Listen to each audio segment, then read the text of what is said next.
Well, the Orangevale Fair Oaks Food Bank collects and distributes donated groceries to community members who need a little extra help throughout the month. Ryan Nelson is there live this morning, giving us a little behind-the-scenes look at the work that goes on there. Hey, Ryan. Hey, that's right. Good morning, everybody. I love this place. Just the positivity and the smiles on all the workers' faces here. You just know that you all are doing a great thing. And I'm here joined by Andrea. Can you tell us a little bit about your position and this food bank? So hi, my name is Andrea Scully. I'm the director of the Orangevale Fair Oaks Food Bank. So I worked here from 2018 as a volunteer and moved up the line. So I help run the place. Wow. So you've been here a very long time. What inspired you to not only volunteer but stay within this organization? This is just such a great organization. We're out to help the community and we work a lot with the community. So we love just all the involvement. Okay. And there's tons of volunteers that are walking around all over this place. When you all are taking in groceries or anything like that, what exactly are you looking for? So right now, currently, anything shelf stable, but mainly cereal, peanut butter, and pasta sauce are the things we're always out of. Okay, so those are the main things. So if anybody's watching, write that down. And of course, there's other supplies here as well. What else are you all accepting? So we'll take dog food, we take incontinence products, feminine products as well, hygiene items. And we also take backyard produce. We like to talk about that. So from fruit from your trees, garden, all that. We love all that. Okay.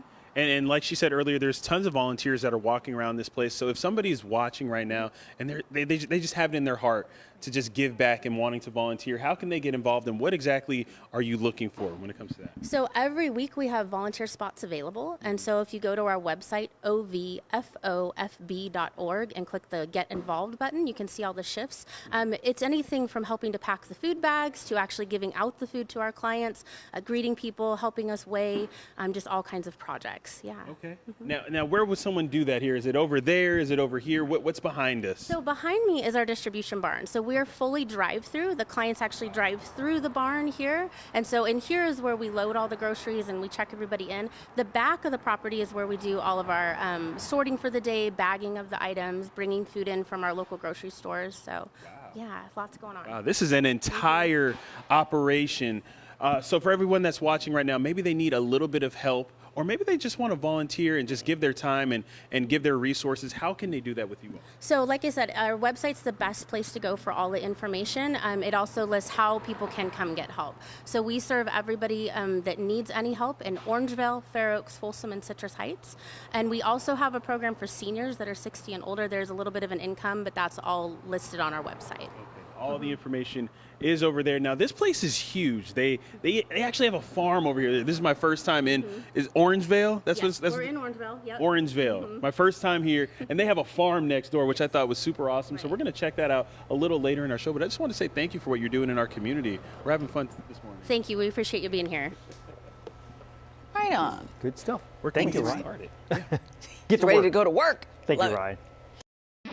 Welcome back to Good Day. Now, I love that we're here on a farm this morning that's connected to a food bank. I've never heard of anything like this. Nicholas, how long have you all had this?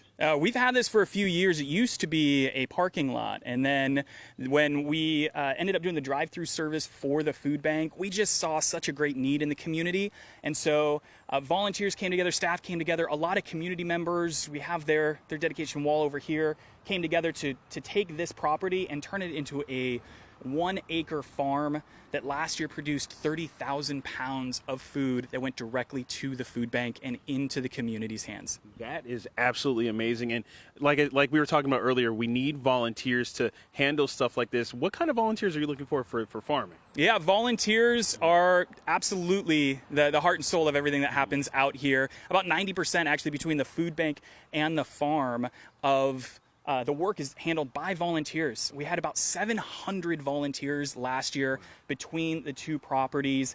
And so we have volunteers over here that are helping with planting. They just planted a bunch of tomatoes. We have those going in. We've got cucumber going in. We've got summer squash. And all of that is made possible by the volunteers that come out here to help us plant, to help us weed, to help us harvest, and get that food across the street into the food bank. And earlier we were talking and you said there was a few high school students that were out here helping you plant. Now, I didn't know agriculture was still taught in schools, but that's wonderful that they have an opportunity to come out here and do that. What exactly were they doing? So the food bank, the farm has a greenhouse that's over at one of our local high schools. And so our seeds start there, and then the seeds come over here and they get planted in. We do have students that come over and are able to help and volunteer, and then students who help with the seed program over at the high school as well. And Lacey is our food bank farm manager, and she does an incredible job of being able to get as much production out of the ground as possible, but also creating such an incredible experience for all the volunteers and all the students. Absolutely, we love that. And you're growing tomatoes right here. We got tomatoes. We've got some green beans that are coming out in the transition from winter to spring. We've got cucumbers going in. We've got a bunch of leafy greens. It is going to just explode with life out here, and again produce thousands and thousands of pounds for our community that they're able to come and get. We got about 80 to 90% of it that's going right there to the food bank where you saw earlier, and then another like 10 to 20% we actually pull into our farm stand, which we can talk about a little bit later, and that's open to the community on Saturdays so that they can get fresh vegetables right here in their own backyard. Love that. So for anyone who's watching and they want to volunteer or sign somebody up, how can they do that? Yeah, you can find all of the details at foodbank.farm, and that will show you everything about the farm itself. If you want to learn more about the farm, if you're interested in volunteering, or if you want to see how the operation works, foodbank.farm is the place to go. Wonderful. Thank you so much for your time. Remember last week I became a plant parent, and they gave me a little tomato thing, and mine doesn't look like that.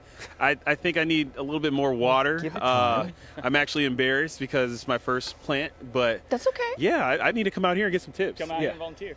There you go. That's how you there you learn. go. Is by See, doing now it. you get yourself in trouble. All right, Thanks, thanks, Ryan.